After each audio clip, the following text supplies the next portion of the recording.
Hi, my name is Julie Brash, and I'm going to be doing a journal page today inspired by this beautiful paper by Stamperia called Mechanical Sea World. Some of the other things I'll be using are this die by Sizzix. It's a big die, and it's called Gadget Gears, a gel press jelly plate. This is a 6 by 6 inch jelly plate. A stamp by Stampers Anonymous and Tim Holtz, and it says, "Out of limitations comes creativity," and of course very appropriate in this time. A couple of other stamps I'll be using by Tim Holtz will be this beautiful Baroque stamp. Lovely, love this. I just received this from my friend Maggie at the Country Lane Crafts in Cloverdale. And the Inventor 7, I want to use the Gears stamp. It's really gorgeous. I have actually used this a few times. These stamp sets are just stunning. The detail is really amazing. I like to sometimes use them very in detailed ways. Today you'll see me really smudging them. And then in the entomology stamp set, I'm using this tiny little script. It's really, again, one of those amazing sets I've used over and over and over. So just to take you through this book a little bit, this was the page that particularly inspired me, and I am going to be cutting this out and just look at some of these images. They are absolutely gorgeous. I do love the seahorse as well, which is a bigger version on the inside of this book. And a little bit later on I will actually just do a little flip through, and then you can see how beautiful. I just want to show you this one particular page though. It is this rust colored page, and this is the inspiration for how I'm doing my background. And here's just a little quick flip through, so you can see the images that you do get when you buy this pad from Stamperia. Oh, I just can't get over that page. It's just stunning.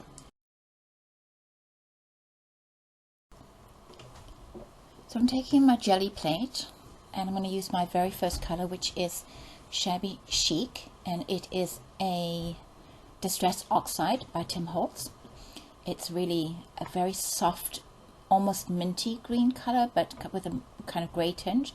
Really beautiful, and it's one of the colors that I picked up in the background, and just spritzing it with water. So I've just smooshed it onto my jelly plate, spritzing it with water, and I'm just applying it to my dry pages. And this process I'm just going to speed up a little bit for you. I just repeat this with this first color again, just always spritzing it with water and laying it down. And that was just me putting in some protectors to my page. This is my brand new book. It doesn't have anything in it, so it's kind of easy to work in at this point in time. And I just keep applying the green until it's where I want it. And the next color I'm using is this beautiful broken china. Again, these are all distressed oxides that I'm using, and I'm combining some sprays with the pads.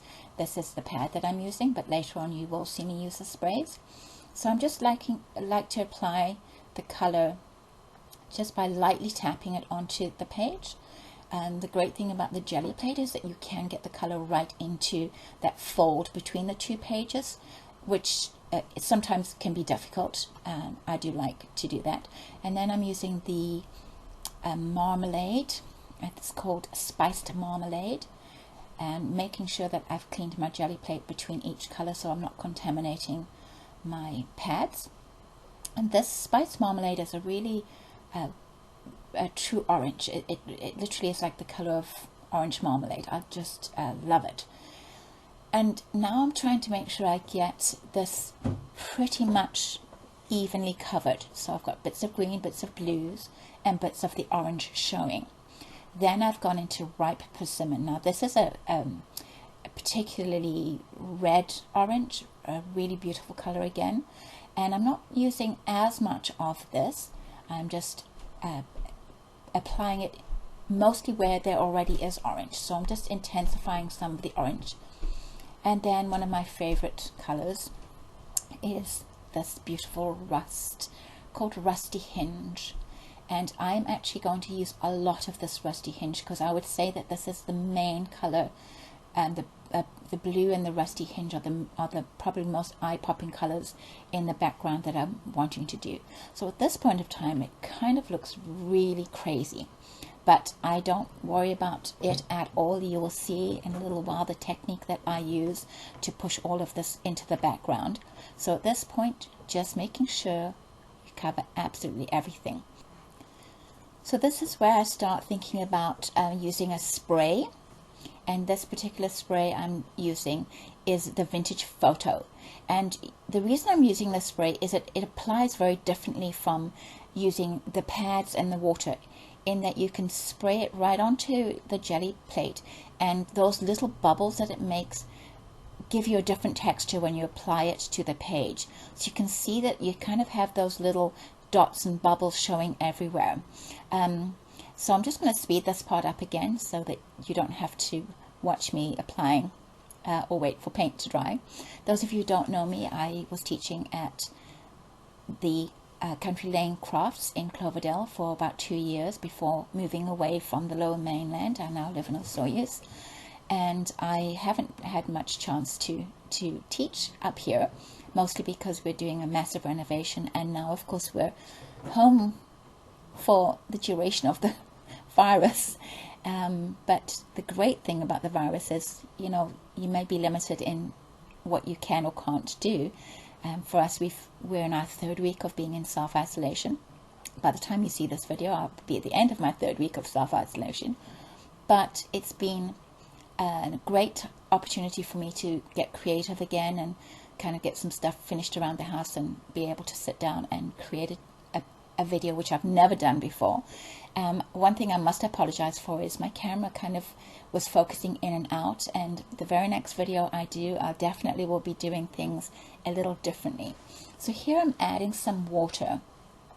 The great thing about the distress oxides is that they are so water reactive, and also once you've added water, you get that oxidization, that kind of chalkiness to the colors, which is just absolutely gorgeous. So I'm just adding some water, spritzing, blending with a little paper towel, which also adds some texture, but I can also take off some color. So anywhere where I feel there's too much color, I can just take off some color, and then I'm just drying everything, dabbing and drying as I go. And you can see as I've added water and as that those areas dry, they get that more chalky look to them, which is really a part of what I love so much about the distress oxides. They are so easy to work with.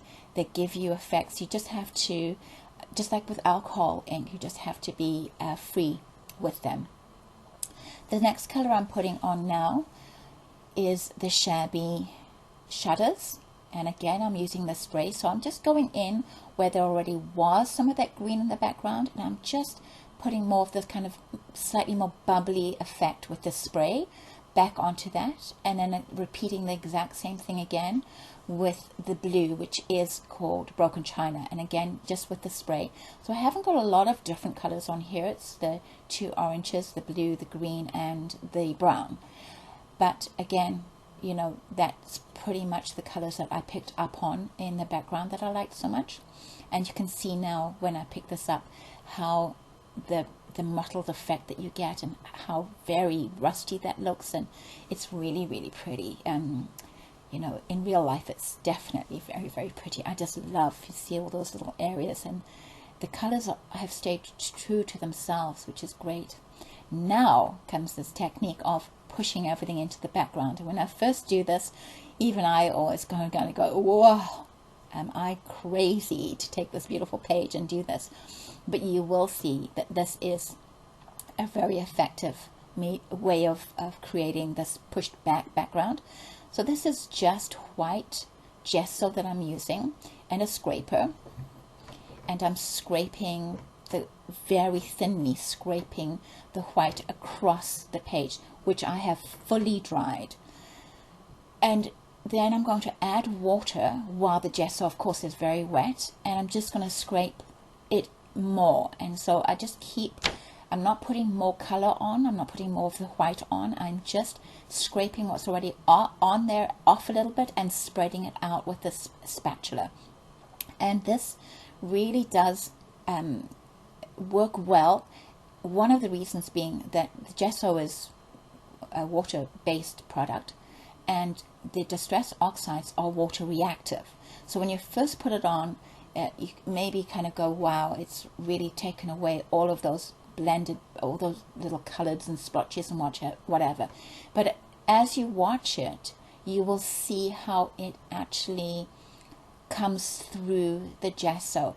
So you can see here I'm just putting a little bit more water on, pulling a little bit of the gesso off, because it's still all wet at this point in time, and I can spread that gesso really thin, and I'm trying to get the most of my page covered. I'm not worrying too much about the edges, mostly because I am going to go in at the very end with some black around my edges. So I've just used water as I need, and just keep moving this around until it is where I want it to be. And it's really taken the bright color and popped it right back into the background again. So now I'm going to try laying out my pieces. I've cut them out, I've fussy cut everything.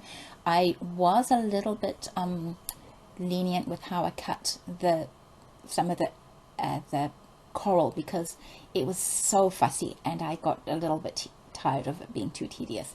So this is VersaFine Clair, and the color I'm using is Pine Cone, which is the brown, a dark brown, and this is the Tim Holtz from the Entomology stamp.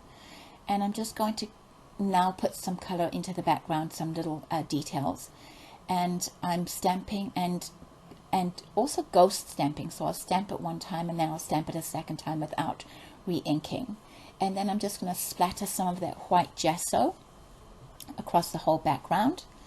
And the white gesso, I've diluted it with water, and I just use my finger, but you can actually use a stick tapping on to get the little dots. And I've gone with a fine brush so it's nice and light. And now I'm using the spray, and this is a vintage photo spray, so I'm staying all in my same color way, and I'm creating more dots with a vintage spray. The great thing with this is that the vintage photo is a very strong color, and when I take water and spray it on, it makes it bleed a little bit, and it's going to just give it a little less of a splattered look, like paint splatter, and it's got more of a little bleed look, and then it can be blended into the background a little bit more. And then I decided that I really needed something textural to be happening in my background, and so while this was still wet, I decided I would put a little bit of embossing powder on. So I did spray some water on, extra water on, and then this is a Stampers Anonymous, and it is the aged copper. And I'm just putting it into a few little areas. The great thing about this is it has like these little turquoise pieces on the inside, and so when you heat it with a heat gun, the copper and the turquoise blend together, making it look like aged copper, which is why it's called aged copper. Go figure. And I just really liked, I didn't do a lot. I think maybe if I was redoing this page, I might have even done a little bit more of this, because when it was finished, I really loved it. I just loved that texture. Now I'm using this VersaFine Clair called Pine Cone. And the great thing about the VersaFine Clair is that it doesn't dry very quickly. And then I use the Warm Breeze onto this Baroque stamp, and it's like a turquoisey color. It maybe looks a little bit blue in the video, but in real life it's very turquoise, and it goes very well with the broken china. And I'm stamping that again just randomly in a few different spots. And then what I do, so that all of the stamping doesn't sort of take your eye to it too much and take away from the very detailed pieces, is I wipe it in to the paper with a paper towel. So I just let it sit for a little bit, not too long, so that the basic shape is there. And then when I rub it, it slightly blurs the color, but the detail of the stamp is actually still there. and it just takes, again, it just takes and rubs that more into being texture in the background and not such an eye-catching detail, because the main focus of the page is the face and of course the seahorse. So once you've rubbed that, it blurs the lines beautifully.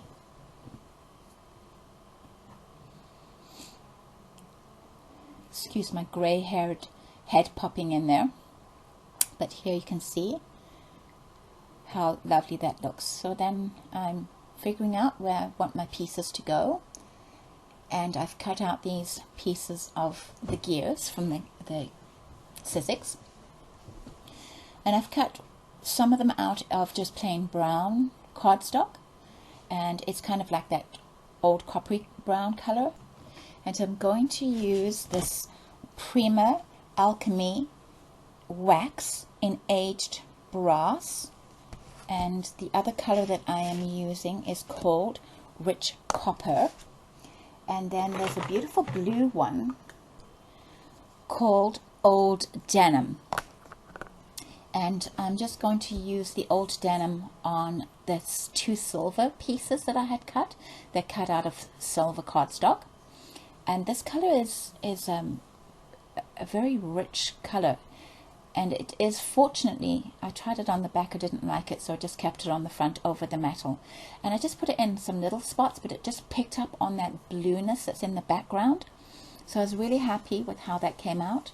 And then I took my VersaFine Clair in the Nocturne, which is black, and I just did all the edges of my cut out pieces. So I'll fast forward so you don't have to watch me edging everything, but I just liked to take the white edge away once you cut out the paper, the card. This is really, it's beautiful. I call it paper, but it's really quite a heavy card.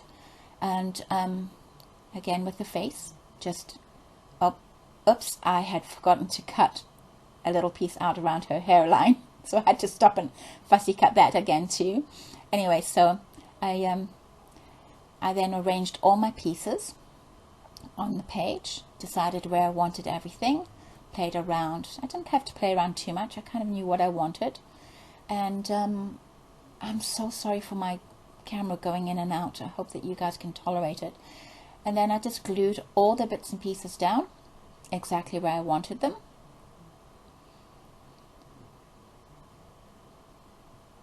And the glue that I used was the Dries Clear. I like it because if a little bit comes out from underneath of your piece, it literally dries clear and matte, and so you don't see it. I know there's lots of different glues out there. This is just one that I happen to swear by. So gluing all the little bits and pieces on my page, and you can see that the page is coming together quite nicely. And I'm just using a silver Signal pen to pull up some details, and I could not find my gold Signal pen, not for the life of me. So you know, so you will see me digging out some gold paints, which I had to go dig in my husband's stash because I needed a really very metallic gold. So just a gold acrylic. We'll get back to that at a later stage.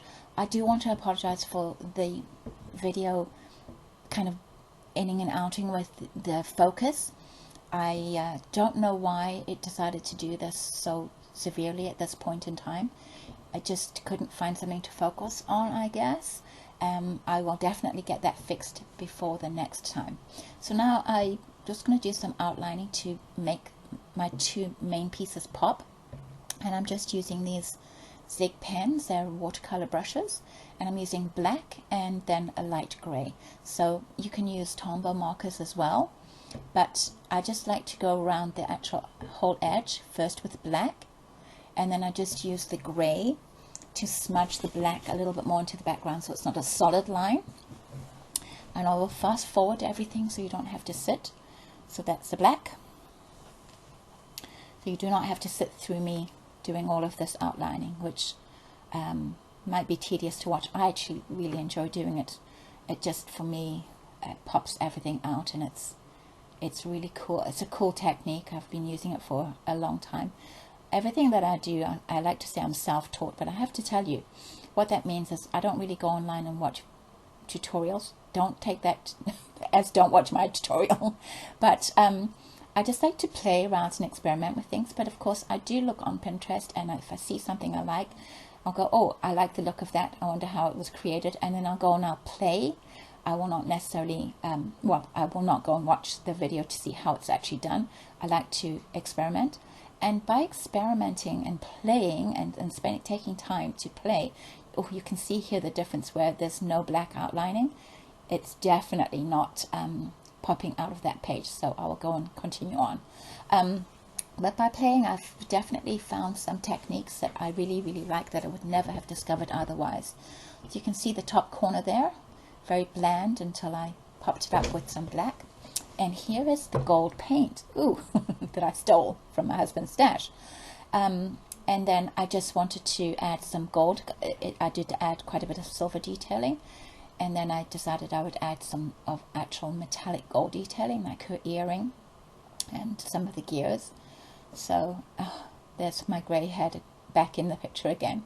Anyway, so a little tiny brush, but it was a lot of fun. And what I did afterwards is I just used a black Signo marker and a white Signo marker, and I just added some black details and some white details in a couple of little spots.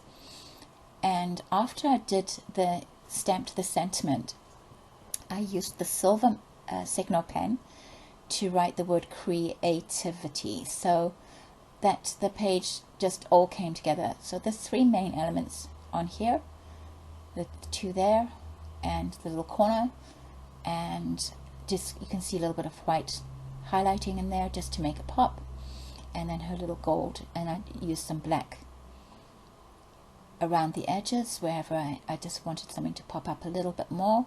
So some gold detailing, some silver detailing, and then the words at the bottom. And can you see how beautiful that background actually came out? It isn't as kind of misty and white looking as when you first put that color on. So that's my page for the day. I hope that you enjoyed this, and that during this period of time we all stay safe, we stay creative, we stay connected. This page is really about being limited stuck in my house, but still having the desire to create, and I hope that you do too. My final touch for this page is to take a little black VersaFine Clair and create a framework.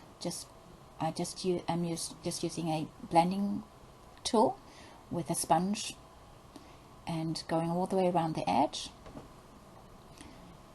And even as I'm going, you can just see how it frames the whole, brings everything into the middle, brings your eye into the middle a little bit more, and that's kind of the final touch. I hope that some of you will try this page. If you do, please share it with me. Thank you very, very much for watching, and I hope to see you all at some point in time real soon. Bye for now. I've added a few close-ups of the details for you to have a look at. You can see the texture of the oxides and the enamels, etc. that I've used, and I just wanted you to be able to see a little bit more of the detail. Thank you so much.